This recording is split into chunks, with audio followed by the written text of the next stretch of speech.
하나님께서 온 천하 만물 창조하시고 나니 보시기에 심히 좋으셨습니다. 그러므로 스스로 만족해 하셨어요. 그리고 모든 자연 만물은 하나님의 이 선한 창조를 찬양하며 감사하며 기뻐하고 있었습니다. 그런데 오직 한 가지 하나님의 마음에 들지 않은 모습이 있었으니 그것이 무엇이었겠습니까? 사람이 독처하는 것, 아담이 혼자 있는 것, 그것이 하나님의 마음에는 마음에 들지 아니했어요. 사실 모든 생물의 세계가 조화를 이루도록 그렇게 지어졌습니다. 짝이 있게 만든 것이죠. 이와 같은 모습은 생육하고 번성하는 일에 하나님께서 고안하시고 디자인하신 모습인 것입니다. 생물의 세계가 암컷과 수컷으로 이루어져 있습니다. 심지어는 식물의 세계도 그렇죠.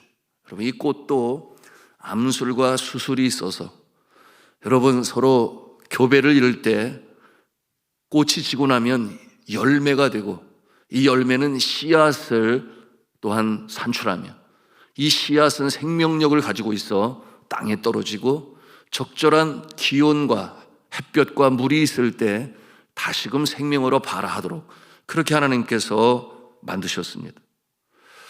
제가 전에도 나눴나요? 어릴 적에 제 집 앞에 은행나무가 2그루가 있었는데 가을이 되면 은행이 먹고 싶어서 그 아래 가서 한참 쳐다봐도 은행이 없어요. 그래서 2그루나 되는데 왜 이렇게 은행이 없을까? 그때만 하더라도 죄다 먹었잖아요. 들로 산으로 다니면서 먹을 것이라고는 다 찾아가지고 먹었으니까 여러분 기억나실지 모르겠어요. 까마중이라는 게 있어요. 그런가 하면은 삘이라고도 하고 삐렉이라고도 하고 심지어는 목화솜 피기도 전에 그거를 따가지고 먹어서 주인한테 혼난 적도 있는데요. 심지어는 자라나는 봄철에 이 찔레 그 꼭대기 순, 연한 순을 또 따가지고서는 그거를 벗겨서 먹기도 했는데 여하튼 어렸을 때 죄다 먹었지요. 먹을 거라는 건 다 찾아서 먹었는데 은행나무에 은행이 열리지 않으니까 그 은행을 팔로 막 차면서 왜 너는 열매도 못 내고 있냐? 막 그랬었는데 왜 그렇겠어요? 암수로 짝을 이루지 못했기 때문에. 그것이 둘 다 수놈인지 둘 다 암놈인지 저는 알지 못하지만 여하튼 창조의 법칙에 생육하고 번성하는 짝이 되지 못했기 때문에 그런 모습이었던 것입니다. 여러분, 이 사실 이 은행나무 마을 사람들은 열매를 맺으라고 그렇게 2개를 심었겠지요. 그러나 어렸을 때 그 묘목을 보면 암놈과 순놈을 구별할 수가 없어요. 크면은 알아요. 이 은행나무는 가지가 우짜라고 각도가 45도의 각도로 이렇게 자라나게 되어 있습니다. 그런데 이 암은행나무는 옆으로 가지가 퍼지게 되어 있어요. 커서는 알지만 어렸을 때는 보이지가 않는 거죠. 그러면 나무가 어릴 적에 이 암놈인지 순놈인지 모르게 이렇게 알지 못하게 하신 하나님 아버지, 왜 하나님께서는 그렇게 모르게 하셨을까요? 그거야 사람들이 욕심이 있기 때문에 그런 거죠.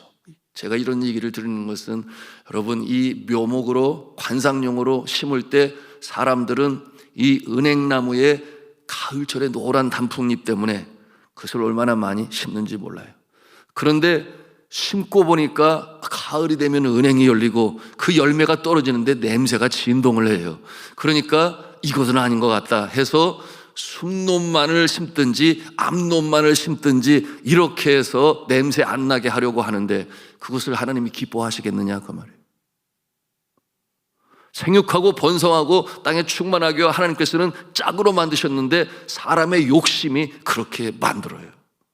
그래서 여러분, 그 미국에서 은행나무를 선물로 받아서 이 가로수로 심게 되니 그 노란 이파리는 너무나 예쁜데 보니까 뉴욕 시내가 팍팍 뒤집혔어요. 열매가 떨어지기 시작하면서 냄새가 진동을 하니까 이거는 또 무슨 냄새냐 해가지고 그 일로 인하여 이 골치를 썩었는데 이 암놈과 순놈을 구별할 수 없으니 그렇게 된 거죠. 그런데 그 문제가 해결이 되었답니다. 어떻게 해결이 되었는가? 열매가 떨어지는 것은 주워가도 좋다 이렇게 발표를 하니까 세상에 중국계 미국인들이 은행이 떨어지기가 족족, 얼마나 은행을 좋아하는지 한약 재료로도 쓰기도 하고 건강을 위해서 먹기도 하고 해서 그 문제가 해결되었다는 아주 우스운 얘기도 있습니다만, 물론 오늘날에는 이 조경학이 발전을 해서 암놈이든 순놈이든 열매 열리지 않도록 그렇게 합니다. 그러나 분명한 것은 하나님께서는 열매를 맺도록 그렇게 짝으로 지어 창조하셨다 하는 것을 우리는 알아야 하겠습니다. 그런데 이 은행나무 얘기가 너무 길어졌죠. 거기에는 분명한 뜻이 있습니다. 하나님께서 세상을 그렇게 창조하셨다고 하는 것이죠. 그런데 사람들은 자기가 좋다고 자기의 임의대로 하나님의 창조의 법칙을 어기려고 하니, 심지어는 집에 있는 키우는 강아지가 임신을 하면 안 된다고, 너무 불편하고 힘들다고 해서 수술을 시켜버리지는 않나. 그런가 하면은 짖는 소리가 너무나 시끄럽다고 하여 목 수술을 해서 아예 소리도 못 나게 만들지를 않나. 이것이 누구의 욕심이냐 말이에요. 사람의 욕심이다. 그러나 하나님께서는 그렇게 창조하시지 않으셨음을 우리는 또한 알아야 하겠습니다. 오늘 본문에 보니까 하나님께서 이 창조한 이 동물의 세계, 아담을 통하여 이름을 짓게 하시는데, 인간은 만물의 영장이 되어 하나님의 걸작품이 되어 하나님께서 부여하신 이 지구를 다스리고 돌보고 보호하는 일로 그 역할을 주셨으니 청직이라 그랬습니다. 여전히 소유주는 하나님이시여 우리는 관리인으로 청직의 모습으로 다스리고 돌보고 관리하는 것인데, 여러분이 동물들의 이름을 짓게 하신 이유가 무엇이겠습니까? 이 자연세계 그리고 인간은 아주 밀접한 관계로 연결되어 있다라고 하는 것을 깨달아 알게 하시기 위하여 이름을 짓는 권한을 허락하신 것이죠. 자, 여러분의 이름을 누가 지었습니까? 아마도 여러분의 부친 또는 할머니나 할아버지께서 지으셨겠죠. 저의 이름은 저의 부친께서 발을 정자를 주셨어요. 연자는 돌림자가 되겠죠. 부친께서 저의 이름을 지으실 때 얼마나 많은 생각을 하고 가장 좋은 이름으로 주셨을까 우리가 상상해 볼 수 있습니다. 자, 그런데 이 이름을 지어준다고 하는 것은 어떠한 권세, 어떠한 책임이 있다고 하는 것입니까? 이름을 짓는 자의 책임과 권세가 있어요. 그것은 뭐냐 하면 돌보는 자가 되는 것입니다. 책임을 지는 것입니다. 잘 자라날 수 있도록 하는 일에 보호자의 모습으로 이름을 짓는 자가 되는 것입니다. 그러므로 이 짐승의 이름을 지을 때에 이 사람의 위치와 책임에 대해서 또한 아담과 하와는 깨닫게 되는 것입니다. 자, 그런데 이름을 짓다 보니까 사자야, 호랑이야, 여우야 이렇게 부를 때 보니까 혼자 나오지 아니하고 둘이 같이 나오는 거예요. 왜냐하면 쌍으로 하나님께서 지으셨기 때문이죠. 그런데 정작 이름을 짓는 자는 혼자예요. 그 모습을 보시는 하나님께서 어떠한 마음을 가지십니까? 보시기에 좋지 아니하셨어요. 자, 오늘 말씀 18절에 있는 말씀인데 같이 읽도록 합니다. 시작. 여호와 하나님이 가라사대 사람의 독초하는 것이 좋지 못하니 내가 그를 위하여 돕는 배필을 지으리라 하시니라. 돕는 배필이라고 그랬어요. 돕는 배필. 여러분, 이 돕는 배필이라고 하는 이 표현에는 여러 가지 많은 의미를 담고 있습니다. 도움이 없이는 남자는 남자로서의 구실을 못해요. 도움이 없이는 남자는 자신의 역할을 감당하지 못합니다. 또한 여자도 마찬가지예요. 남자 없이 여자는 존재의 목적 자체가 사라지는 거예요. 이것이 짝으로 지어주신 하나님의 창조의 섭리라고 하는 것입니다. 그런데 이 여자가 남자를 언제까지 돕겠습니까? 여자가 남자를 돕는 것은 그 생명, 이 땅에서의 수명을 다하고 저 하늘나라 갈 때까지 돕는 배필로서의 역할을 잘 감당해야 됩니다. 그러므로 남편을 하늘나라로 보낼 때까지 지켜봐 주셔야 돼요. 그것이 돕는 배필의 역할이다. 사명 다하는 것이고 그것이 또한 행복이고, 남편 떠나도 여러분, 아내는 비교적 잘 견디며 살아요. 그렇지 않습니까?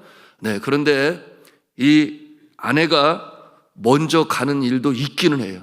그와 같은 상황에서 이 남자는 너무나 힘들어요. 그래서 머지않아 세상을 떠나는 모습을 우리는 왕왕 볼 수가 있습니다. 이렇게 남자는 어떠한 존재인가? 약한 존재예요. 어떨 때 약합니까? 옆에 돕는 배필이 없을 때 그렇게 약한 존재가 되는 것입니다. 원래 그렇게 만들어졌습니다. 그것이 창조의 모습인 거예요. 그러니까 남편은 아내를 어떻게 여겨야 돼요? 귀하게 여겨야 돼요. 소중히 여겨야 돼요. 그것이 곧 자신을 위한 것이요, 창조의 법칙대로 살아가는 것이다. 그런데 하나님께서 여자를 만드시는 과정을 보면 참 재미있지요. 우리 21절, 22절 말씀을 같이 읽겠습니다. 시작. 여호와 하나님이 아담을 깊이 잠들게 하시니 잠들매 그가 그 갈빗대 하나를 취하고 살로 대신 채우시고, 여호와 하나님이 아담에게서 취하신 그 갈빗대로 여자를 만드시고 그를 아담에게로 이끌어 오시니. 왜 하필 남자에게서 여자를 만드셨을까? 남자의 몸에서 취한 갈빗대로 여자를 만드셨을까? 아담은 흙으로 만들었는데 여자는 그렇지 아니에요. 여러분, 여자는 남자의 몸에서 그 진료를 택하여 여자를 만드셨습니다. 그것은 뭐냐면 본질적으로 이 남자와 여자는 본질적으로 그 모습이 하나다 라고 하는 것을 나타내 보여주시는 것입니다. 그러므로 같은 몸을 이룬 깊은 관계인 그것이 남자요 여자 하나가 되는 부부의 모습을 그렇게 말씀하고 있는 것입니다. 그러니 뭐라 그러죠? 이거를 불과 분리의 관계. 그러므로 부부는 합방을 해야 하고 분방을 하면 안 돼요. 오직 예외가 있다면 언제겠습니까? 기도의 기간 중에는 분방을 하라, 그렇게 성경은 말씀하고 있습니다.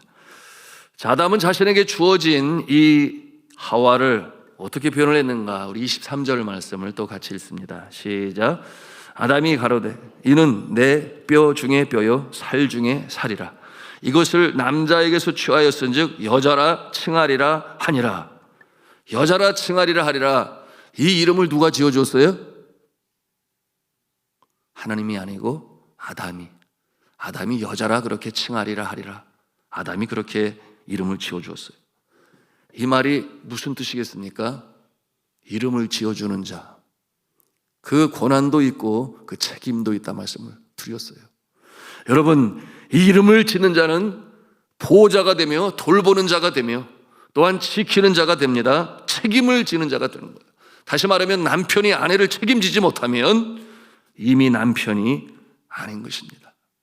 그러므로 남편은 전통적으로 가장이요, 아내와 자녀들을 책임지지 못하면 누가 책임지겠습니까? 경제적으로나 거처에 있어서, 또한 위험으로부터, 추위로부터, 더위로부터 지켜보아야 할 책임이 바로 이 남편에게 있으며, 더 나아가서 성경은 남편을 가정의 제사장이라 그랬어요. 가족의 제사장의 역할로서 영적 책임도 남편이 지는 것이 성경적이요 태초의 모습인 것입니다. 여러분, 이와 같은 모습은 마치 예수 그리스도께서 교회를 사랑하는 모습이 되는 것입니다. 교회의 탄생을 위하여 예수 그리스도께서는 친히 십자가에 달려 돌아가셨고 그 피로 값주고 사신 믿음의 공동체, 바로 하나님을 창조주로 예수님을 구세주로 믿은 자들의 모임인 교회가 되는 것입니다. 그러므로 예수님은 교회를 위하여 그 목숨을 버리셨다, 바치셨다. 여러분, 이와 같은 모습을 통해서 우리는 남편의 역할이 어떠한 역할인지를 알 수 있게 되며, 또한 나아가서 교회는 예수 그리스도를 섬기는 신부의 모습과 같다 그랬어요. 그렇기 때문에 이 교회가 예수님을 섬기는 것처럼 아내는 남편을 섬겨야 하는 것입니다. 이러한 성경적 토대 위에서 세워진 이 서양 문화는 이 부부를 굉장히 중요시 여겼어요. 그러므로 서양은 가족의 단위가 어디에 있는가? 부부예요. 부부면은 가족이에요. 나머지는 예비되어진 또 다른 가족인 것입니다. 그런데 이와 같은 모습은 뭐 여기저기 많이 나타나죠. 뭐 영화만 봐도 금방 알 수 있지 않아요? 예, 이 뭐라 그러죠?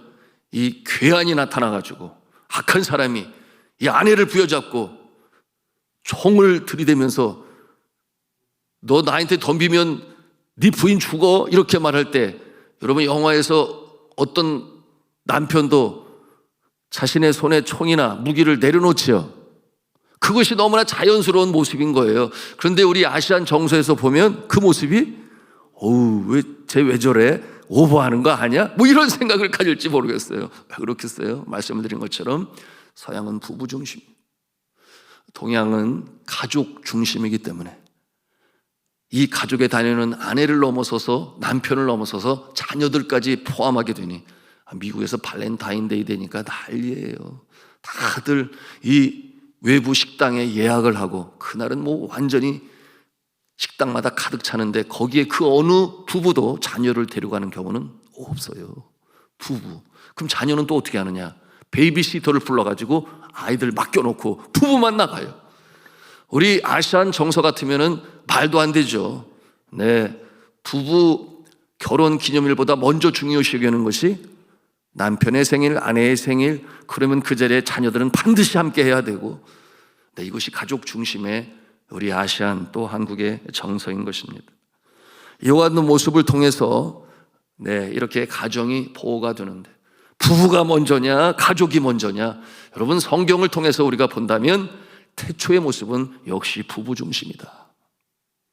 그러므로 어느 대학에서 교수님이 여러 이름을 써놨어요. 아빠, 엄마, 남편, 아내, 자녀, 뭐 옆에는 강아지, 뭐 여러 가지 다 써놓은 다음에 제일 중요하지 않은 이름부터 나와서 지워라 이렇게 했답니다. 그랬더니 학생들이 나와서 하나씩 짓는데 누구라고 여기서 말을 하지는 않겠어요. 그런데 맨 나중에 남아있는 사람이 남편하고 아내만 남았다랍니다. 왜 그렇겠어요? 인생의 마지막 순간에 나와 함께 동반자로 있을 존재가 나의 남편이요 나의 아내이지, 어떠한 자녀에 대한 그런 기대들이 점점 사라지고 있는 이 시대의 모습을 그 젊은이들도 알고 있는 거예요. 자, 오늘 태초에 하나님께서 천지를 창조하시고 특별히 독초하는 것을 보기에 마땅치 않아서 이처럼 짝을 이루어 부부로 세워 가족의 기초를 세우신 이 태초의 모습, 여러분의 가정에 하나님의 은혜와 평강이 사랑이 넘치시기를 주님의 이름으로 축원합니다.